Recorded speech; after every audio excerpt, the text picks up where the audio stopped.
Got it. Oh, Good afternoon, everyone. Thank you for joining us once again on God's Show with me, Rev Yo. We are coming this month to continue our Fatherhood Month, our Men of Distinction Month.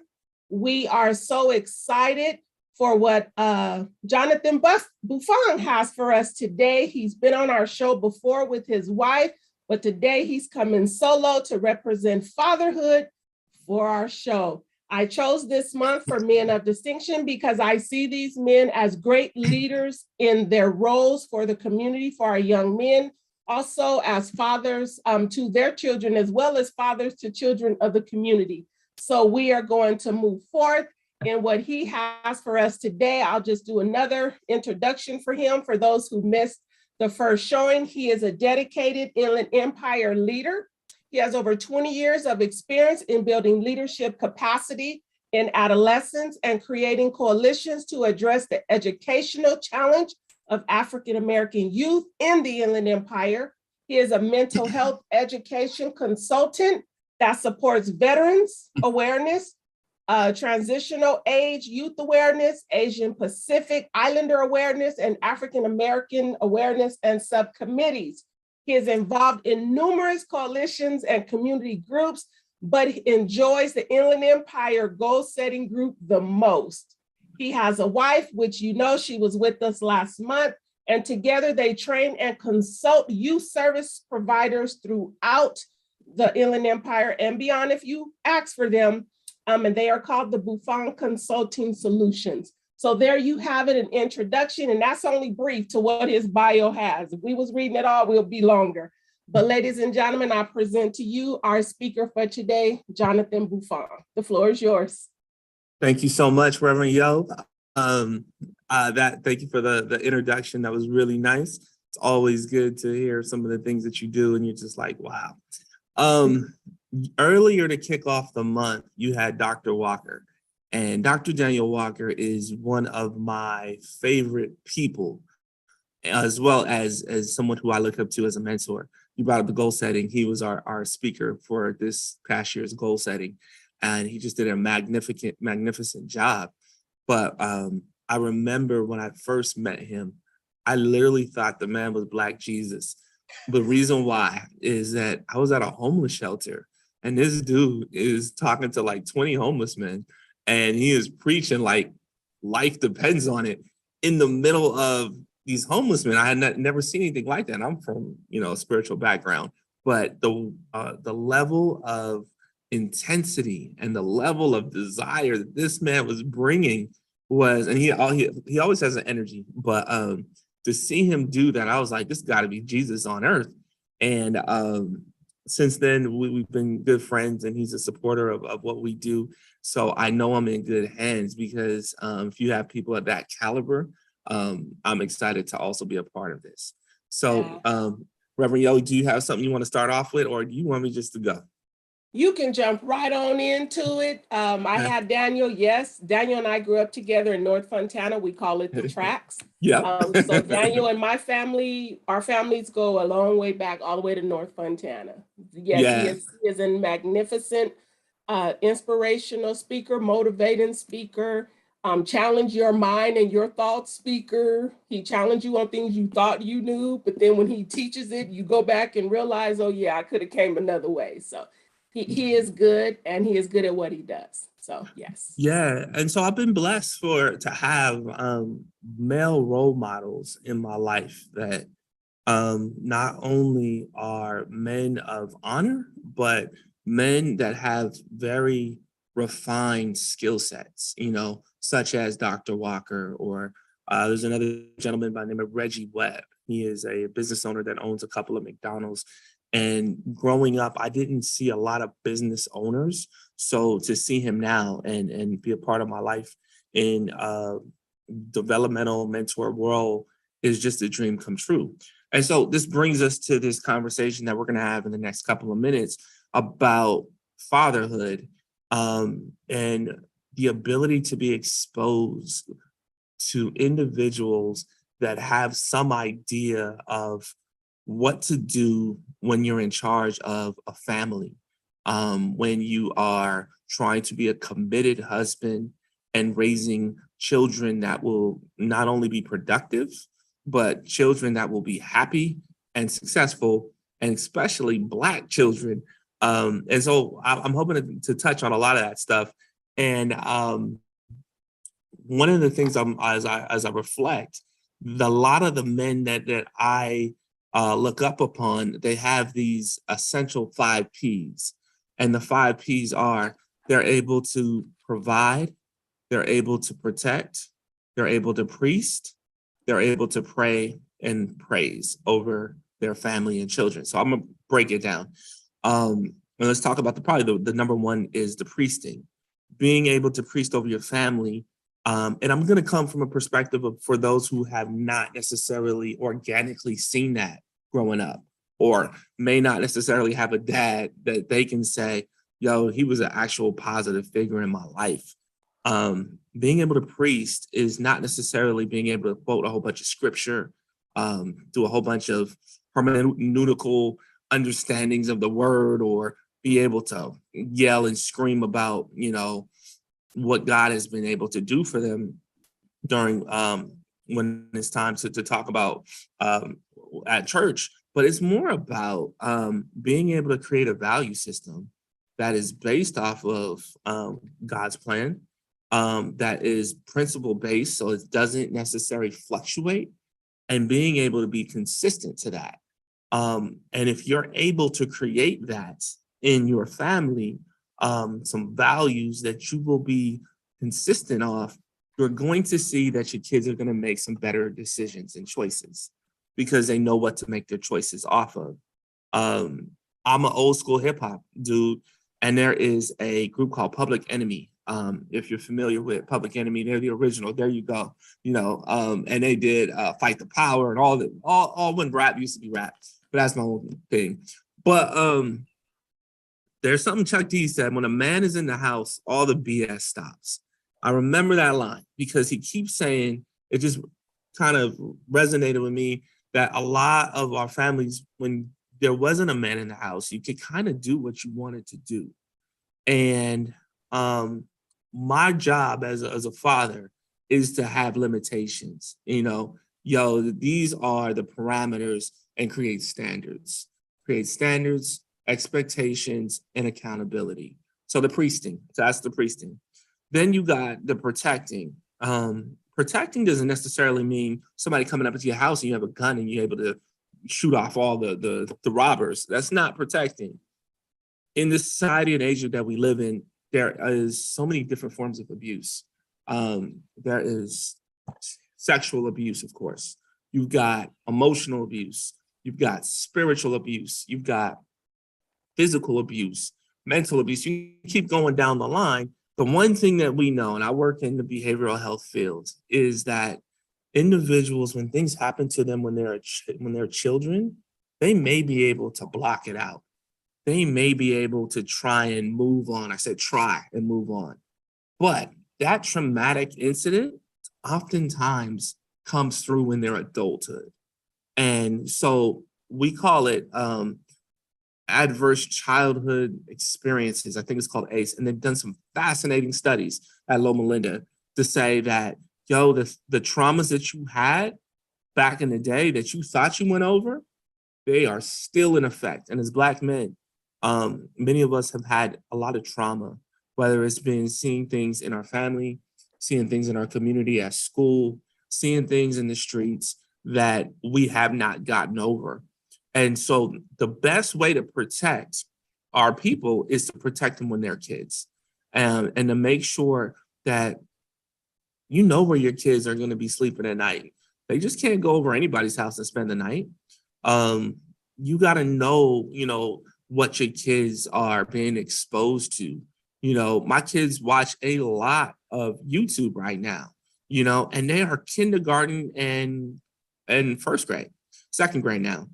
And even though it's educational stuff, you still have to be a hawk in understanding what are the messages, subliminal as well as primal messages that your kids are getting, because that stuff can be very hard to uproot once it gets into their mental and into their psychology. So you got to be very, very prevalent of protecting your children's space, and also understanding that you have to protect yours. Okay.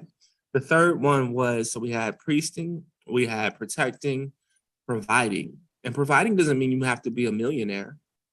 It doesn't even need to mean that you have to own your own house. I remember me and my wife, we started off in a 2-bedroom apartment, and you just kind of grow from there. But it really means you can't say you're a father if your kids are not eating, if your kids don't have clothes on their back, and if your kids don't have a place to shelter.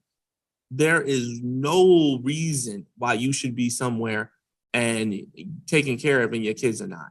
And that's talking to a lot of dudes that will have babies with ladies, and as soon as they stop dealing with the ladies, they stop dealing with the kids. And that is not any way acceptable of being a man, but also trying to raise children. So protecting means, or providing means, just being able to can do the basics. We're not talking about anything extraordinary, just being able to provide for the basics. The next two, praying over your children.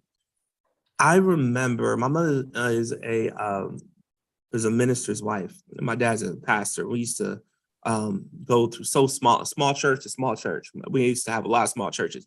But I remember going upstairs and always hearing my mother crying, moaning, and praying over her two sons. And we weren't even bad kids. We were good kids. But the way that she would pray over us, it was almost like it was emotional. But I remember feeling protected throughout all my life because I know that someone was praying over me and someone had some spiritual covering from the prayers that she had. And I'm sure it wasn't just my mom, but that's who I remember praying. And as men, we have to be able to publicly and overtly pray over our kids and let them know. And so every morning when my kids are just waking up, I'm going to say a prayer over them while they're in the room, just to let them know, number one, I care about them and I want the best for them. And I'm praying that God also provides the best for them. But even in those prayers, you can sneak in expectations that you have. I pray that X will study today for his spelling test, and you're subtly kind of giving them an idea of, what you expect and what God is going to back from you so that you can be successful in whatever that you're trying to do. And then the next thing is praise. You need to catch your kids doing good things. You can't just be yelling at your kids or your wife on all the negative stuff that you see. That's the worst thing, because then they shut you down. They shut you off. So catch your family doing as much positive stuff as possible. Those are the 5 P's that are really just the bottom line standard. We can go much deeper into how you can really foster a family that is spiritually targeting God's will, as well as having success even with the distractions of the economy, even with the distractions of technology, the distractions of sports, entertainments, of everything that's going around. As young men, there are ways where if you really put some forethought, some planning, and some consistency, you can have an ideal family that you are proud of yourself. And also God is looking good down on you and saying, good job, my good and worthy servant. So I'll talk a little bit about those 2 things because I think those are what is bringing me the most satisfaction right now. And the first one is there's 2 contracts as a father that you got to have.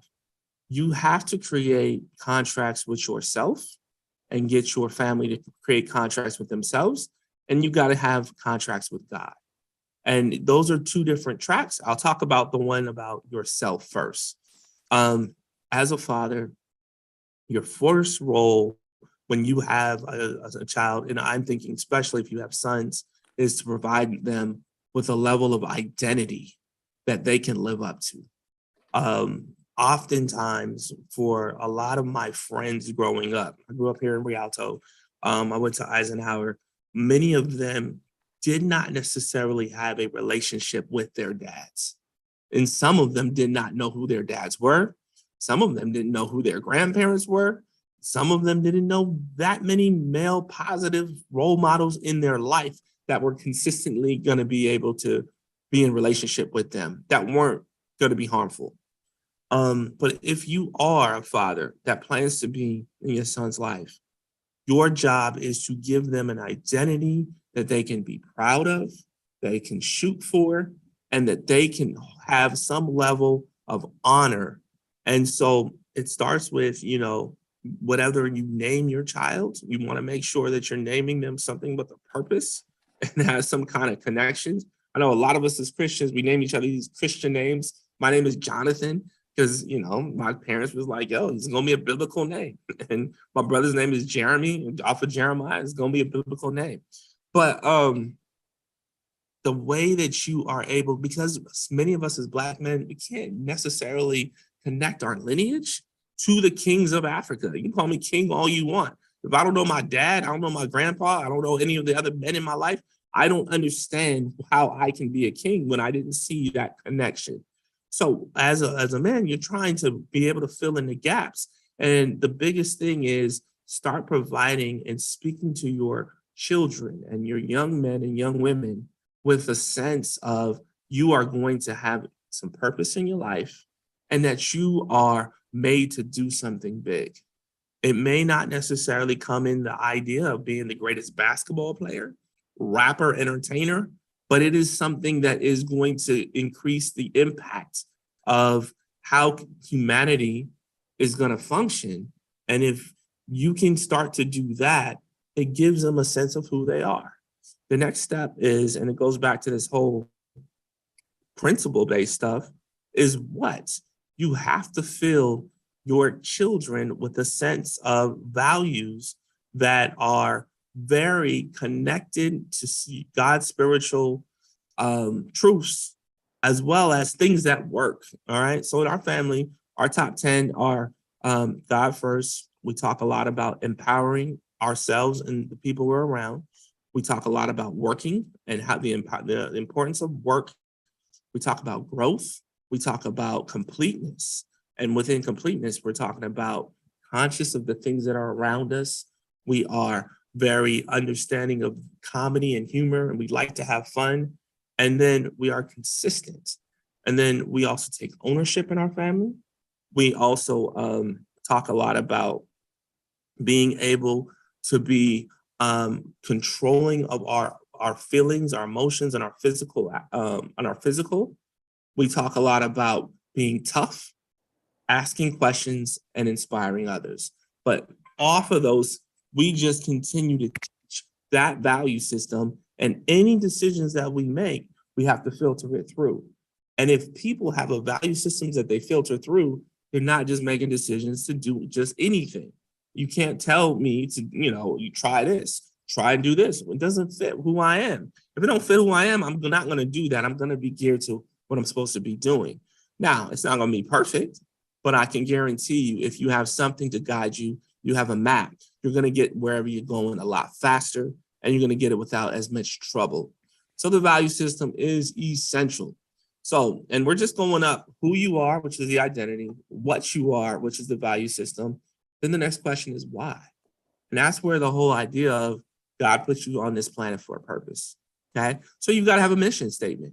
All right. So what am I supposed to do? Am I just supposed to live, meet a lot of girls, get a lot of money? What is it I'm supposed to do? And as men, we have to be able to give them a higher purpose and a mission to go off of for our children. And that could simply be, your job here is to continue to get better every single day so that you can help people in some aspect, And so we're going to focus on how we're going to get you better. And I don't care whatever skill set, if you sing, if you do clothing, if you write, if you're able to minister. There are so many gifts that people have that never really get um, they never really get polished because we as men don't put that as a priority. Oftentimes we only care about, well, is he a troublemaker? Is he going to cause me any extra money? Or oftentimes is why I want them to do the things that I like.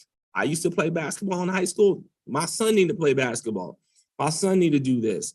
And we as men got to be able to figure out what are the gifts of our kids and be able to support them in that aspect through a mission. So that's why you are. So the next thing is how. And so we got who is going to be your identity? What is your value system? Why is your vision and mission? Now, how is you do it through language, how you think and how you speak. And the words that we say to ourselves and how we interpret this world is everything because our actions will follow it all the time. And so we as men have to be able to really put our children and fathers, we got to put our children in environments where it's nothing but things that are going to help you grow. And so all the negative stuff that's around, we got to be able to filter that out and let our kids know that they are able and stronger than what is going on around them.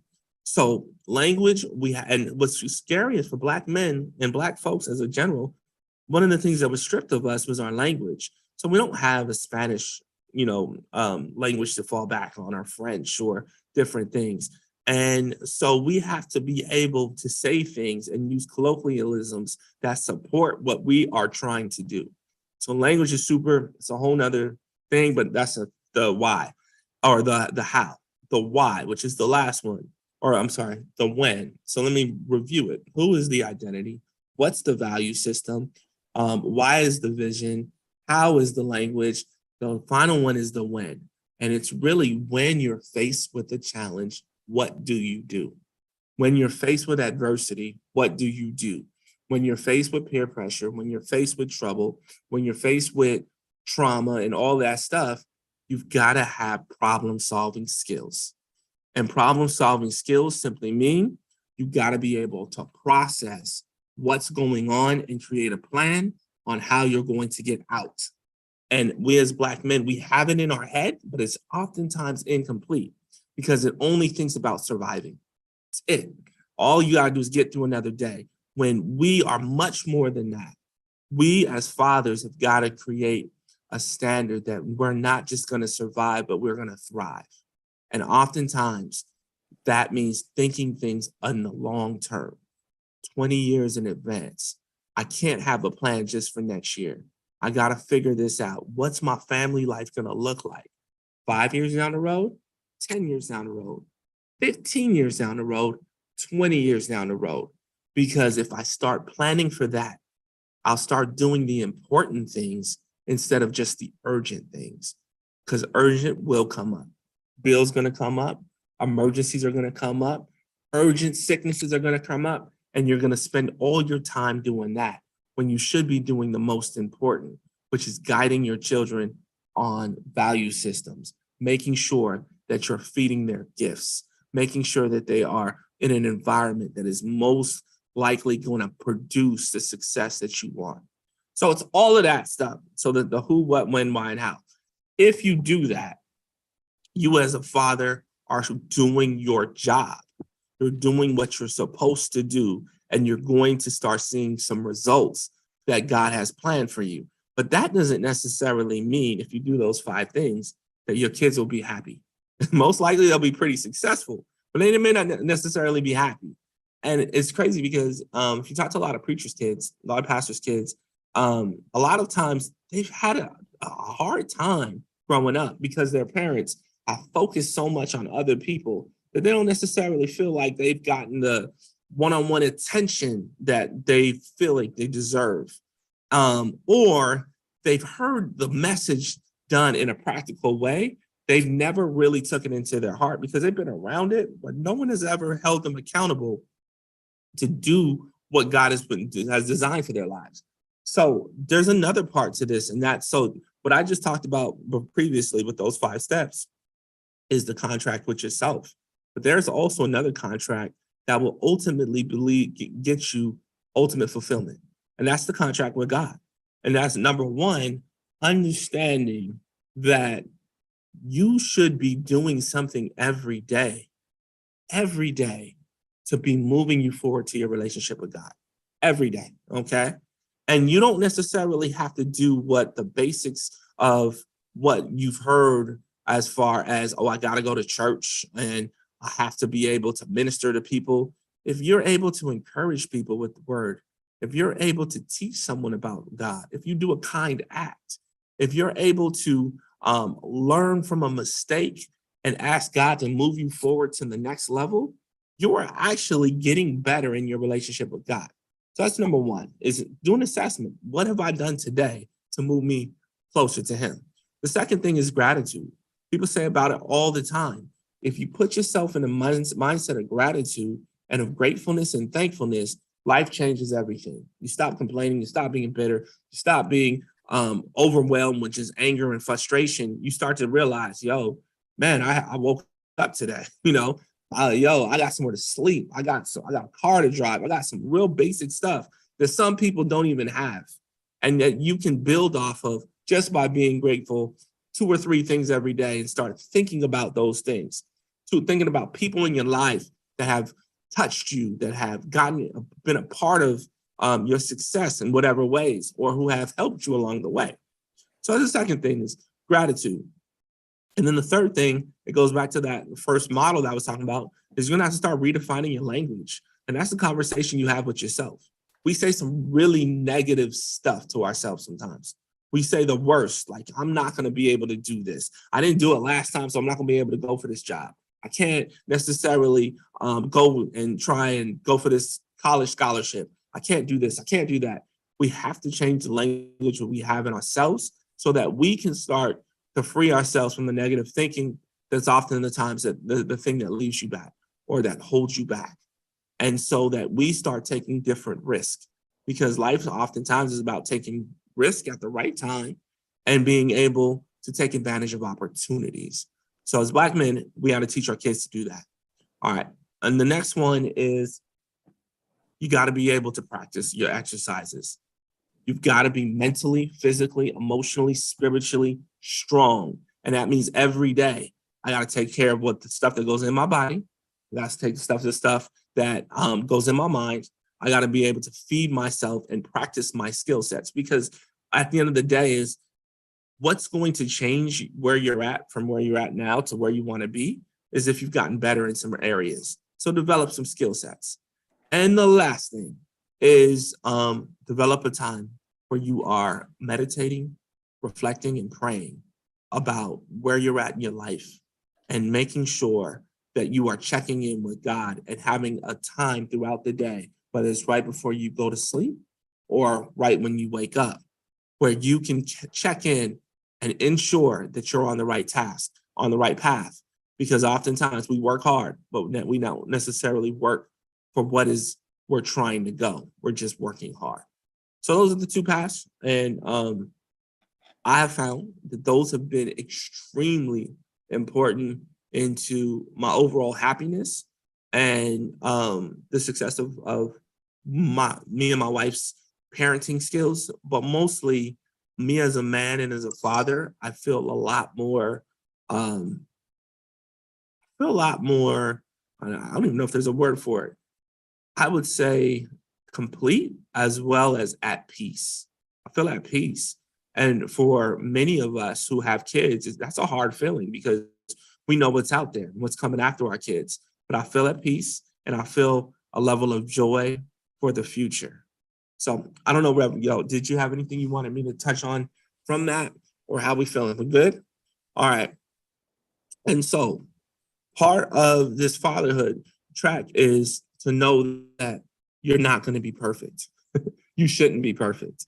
There's no way that you can be perfect when you're dealing with children and a family and trying to be the best husband that you can be. What you do have to do is you've got to be willing to learn and change all of the time.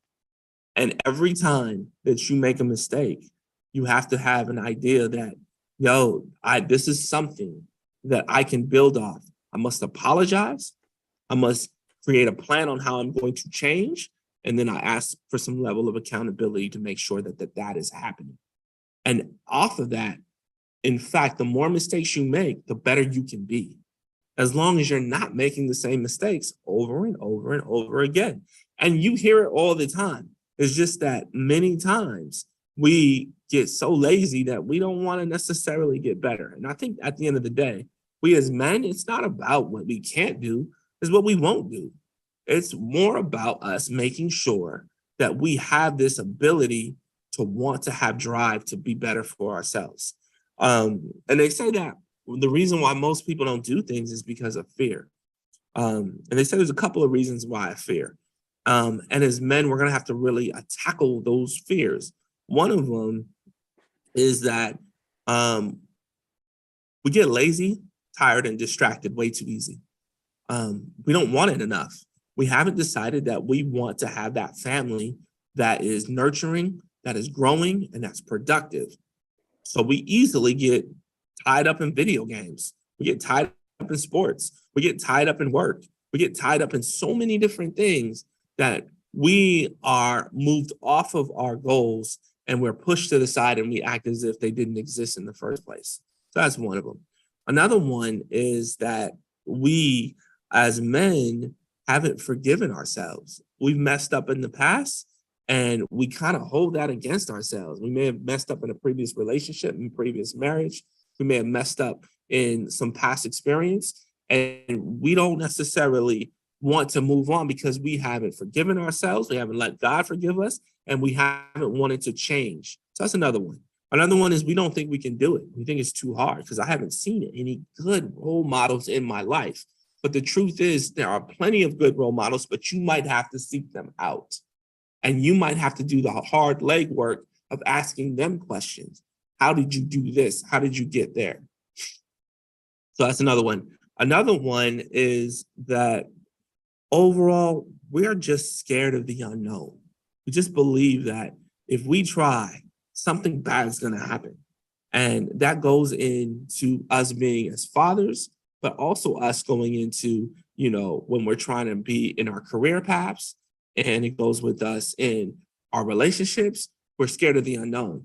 And I think we have to be much more stronger in taking control over what we can take control over, which is ourselves and the way that we act. So that's another big one. But yeah, those fear factors that get in the way, we've got to be able to push them out of the way and move forward. Otherwise, we're going to be stuck and we're going to have another generation of kids that are not growing and that get succumb to the environment that they're in and violence and the lack of and the apathy and the lack of hope and all of those things will continue on if we as men do not develop some very key skills and abilities to parent and be able to be in good family structures. So as I'm starting to wrap down, I would say that the other part as men is we got to stop taking no for an answer when it comes to why we can't be our best. Okay. If someone tells you no, it simply could mean it's just not right now. It means that you got to grow a little bit more. And when I'm saying no, I'm just talking about opportunities to become better. And a lot of us as men, the things that happen to us on a daily basis, it trickles into our relationships with our kids, and it trickles into our relationships with our partners and our spouses. And we allow that to happen when we've got to be able to be stronger than that. All right. And so that no could be not right now. That no could be, the person that you're asking is scared. It could mean you got to change your message, but don't accept no when you're going up for an opportunity to better yourself. You have to be stronger than that. And that's a huge key of where we're at. So continue to understand that God has a purpose for you. There's this term called we think thoughts of fire, speak words of light, where think thoughts where you are much more accomplishing the things that you're going after Think of yourself as that father that can handle whatever's coming at, whether it's financial, whether it's the ability to deal with, a baby mother's that's still around and it's just giving you hassles, whether it's the ability to deal with educational stuff, whether it's the ability to deal with the things around the neighborhood. Just know that you can handle it. And when you can't, you go and find some support. Don't just hang in there and try and put your head in the sand and and go and just be upset with life. Figure it out. And I know that I say that's that easy, and it's not, but in some ways it is. Once you've made the decision, you can figure out what the steps are going to be to do that. All right. Um, Once again, I've been fortunate to see some good folks, and I always try and learn a lesson from them all the time, all the time. Um, the worst thing you could do is be in the presence of someone who's successful in as a father, as a man, and as a responsible husband, and not learn something from them. So ask the questions, ask tough questions, challenge them, and then figure out a way you're going to implement what you just learned into your own life. And that way you can almost self-construct. And so my message isn't necessarily for individuals that have it going on. It's for those young dudes that's trying to build and who've had some challenges in the past. You can still do this. You just have to get more consistent. And once you get more consistent, you'll have some momentum. And from that momentum, you can make magic happen on a daily basis.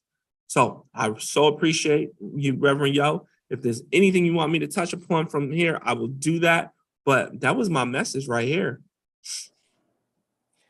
Oh, you actually broke down awesome information for our young fathers. Honestly, I don't think it's anything that you missed because you hit just about every point when you talked about the 5 Ps, and the 5 Ps were priest over your family, protect your family, provide for your family, pray over your family, and praise your family for their success. Those 5 Ps right there is a start for anyone, even just starting out. To start with these 5 Ps will give them at least a part of a guideline to move forward.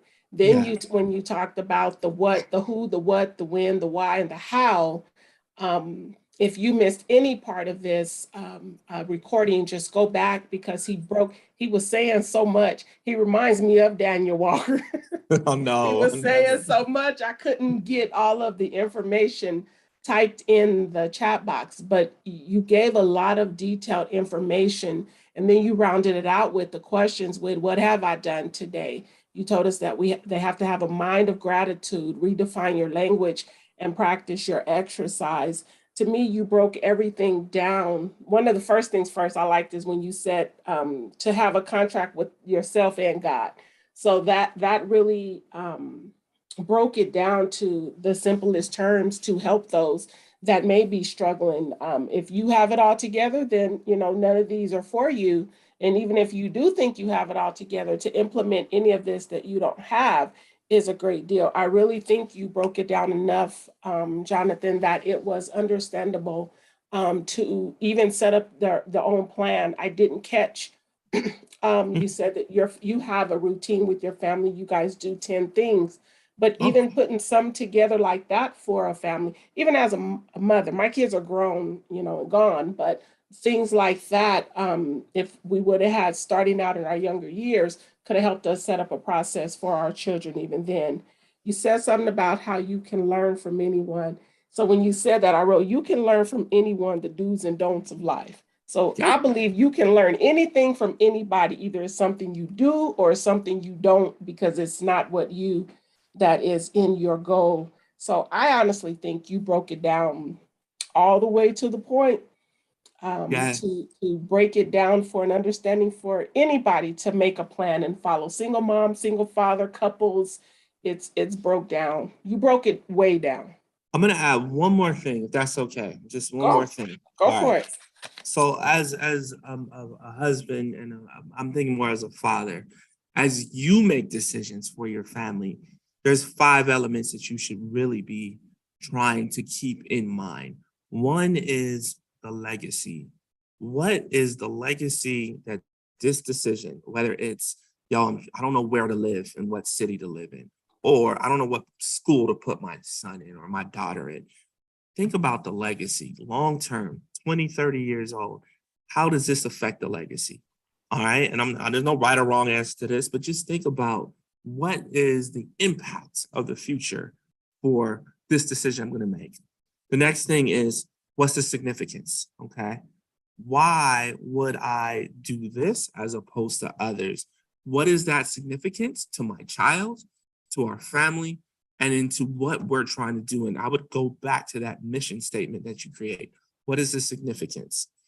And then the next thing I would think about is the level of achievement, because we're always trying to get better. That's what the goal is. Always trying to get more connected to God, always trying to figure out how we can become way better Christians, better fathers, sons, daughters, and mothers. How do I get better? How do I achieve more? And so, does this decision allow me to achieve more? Or do I go back to being the person I used to be? The next one is level of joy. Does this decision give me a level of joy as opposed to the next one? Because happiness and a feeling of contentment is what life is about. Don't let them sell you that you have to have this Instagram. You got to be perfect in the way that you look. You got to have the perfect body. You got to have all of the different cars, the houses, that you got to be on the beach somewhere every day. That they don't even live that way. And you know that's a lie, but your subconscious keeps telling you, I'm going to make so it looks like I'm having fun and enjoying myself, as opposed to actually doing what I want, which makes me happy. Do what makes you happy, because ultimately your family's going to be benefited from that. You start making decisions so that you can look like you're happy, and buying things that make it look like you're happy, and going places that make it look like you're happy. You'll notice that your relationship with your family will suffer, because that unhappiness will come out in the way that you talk to them and the way you treat them. So might as well start off with doing the things that bring you joy. Support the things that brings your family joy. If your kids like going to the movies, even though you can't afford it, save up and do a special once every couple of months. We go to the movies and have a good time. But do those things as opposed to do the things that make it look like you're having joy. And then the last thing is, what does this decision do to my peace? You have to have peace in your house. And peace doesn't mean it's quiet. It just means that people feel comfortable, fulfilled, and that they aren't necessarily wanting for anything more. And so bringing peace means oftentimes bringing things to a core level of what's important and getting things to the point where you are communicating and speaking to people's spirit and soul what they need. And if you have those 5 elements as a father and you're making decisions in those 5 areas, you're going to go right more than you're going to go wrong. But more important, you're going to see the overall productivity of you as a father for your family continue to grow up, and you will go up and you will glow up, because God is definitely in the mix of that.